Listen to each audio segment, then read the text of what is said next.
Hello and welcome back to the Daily Brew, the devotional, where every day we drink a new brew of coffee and we see what God is brewing for us in the Bible. Yes, it's cheesy, but it's true. And today you join me here on a wet and windy Auckland day. Great to have you here in my kitchen with me today for day 115 of our 365-day devotional journey. Let's have a look at our scriptures that we're reading today. They're in the descriptions on every platform. That's what you call them, the descriptions on every platform. Let's give them a read today. Psalm 51 verse 1 to 9, Luke chapter 22 verse 63 to chapter 23 verse 25, and Joshua chapter 8 verse 1 to chapter 9 verse 15. So those are our scriptures for today. Let's see what we're drinking for our brew. Struggled there, had a bit of a hiccup. Oh, I hope I don't have hiccups throughout this. That would be a huge disaster.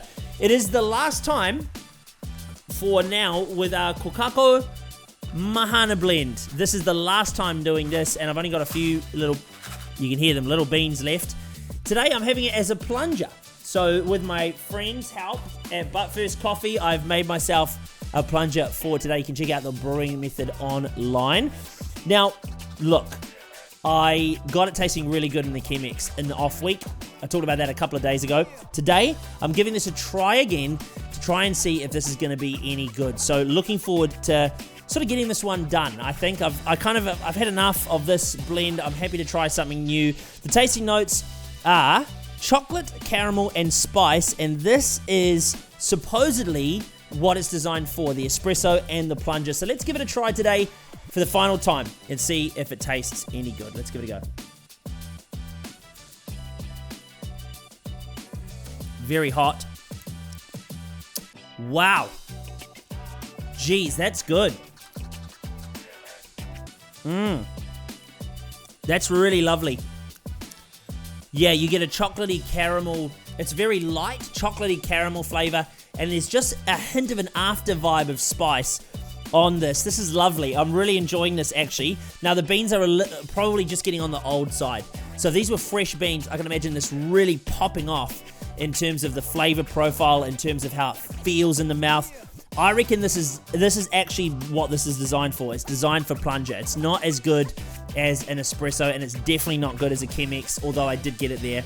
Just keep bragging on that. But as a plunger, that's lovely. I really enjoy that as a plunger. I thoroughly recommend giving this a go as a plunger. It's got this lovely little coating of spice at the end that just sits on your tongue like a little. It's quite good. I really am enjoying that. So give that a go. It's the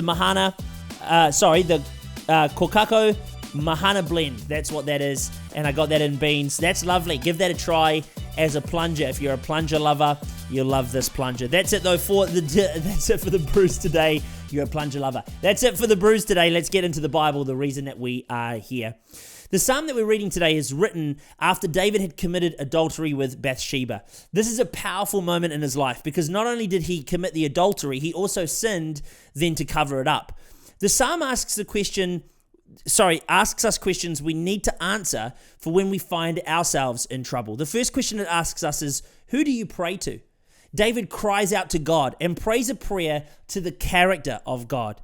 David isn't praying out of legalism or religious intent, but he's crying out to a God that he knew and he knows deeply. So my question is do you know the Lord? Who is it that you're praying to? Are you praying to a God who does stuff for you? Are you praying to a loving Father? The second question we have to answer is, what do you pray?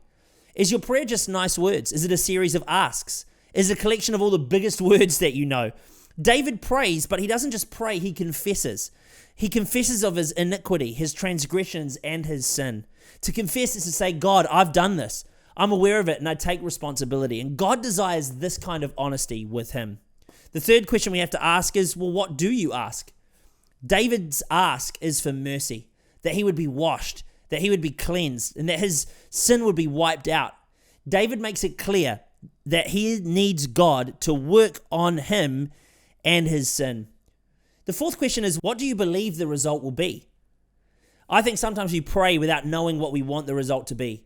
Jesus, he asked the question while he was on the earth, what do you want? Do you want to be made well? He asked the question. Sometimes I think we pray and we just hope that things come together.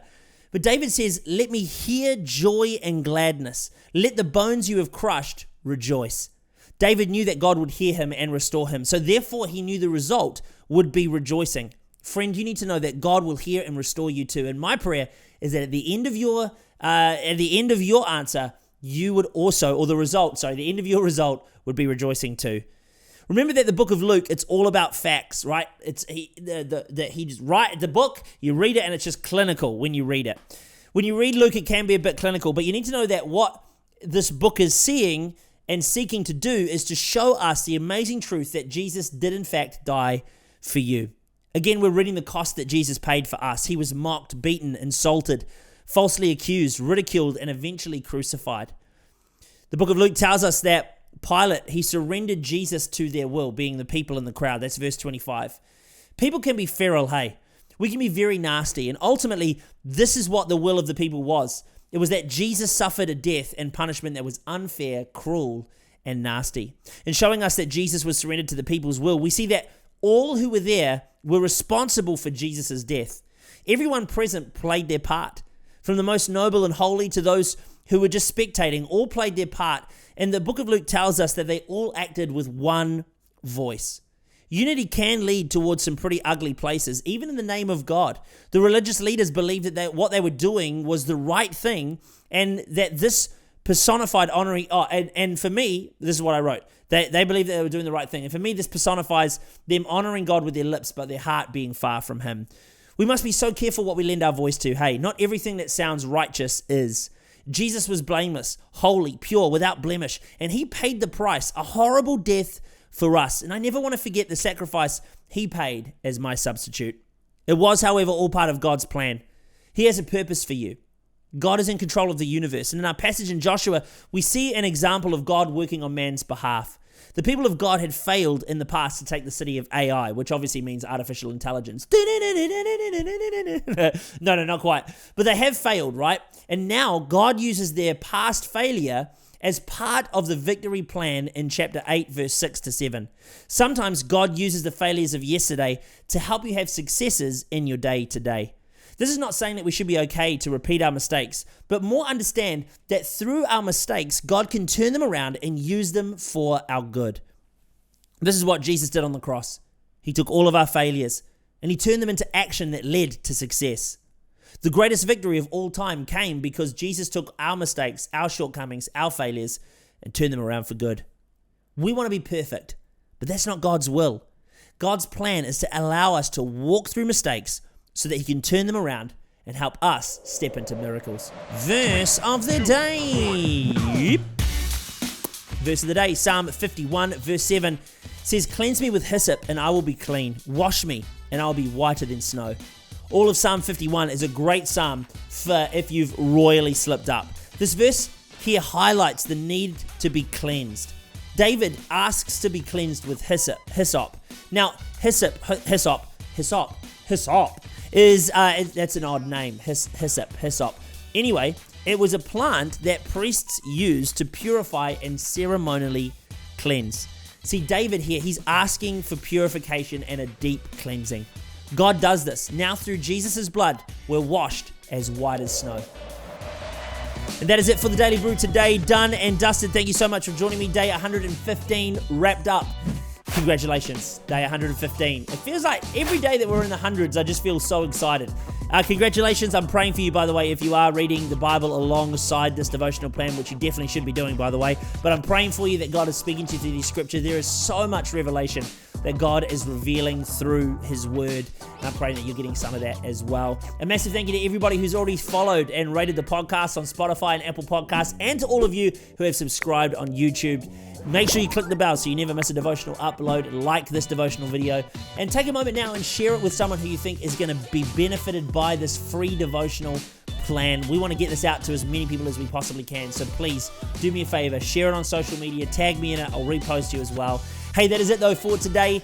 Done and dusted day 115. We'll see you back here tomorrow for day 116 on the Daily Brew. If it's the start of your day, have a great rest of your day. Unless it's sleep time, good night, sleep tight. And we'll see you back here tomorrow for another day on the Daily Brew.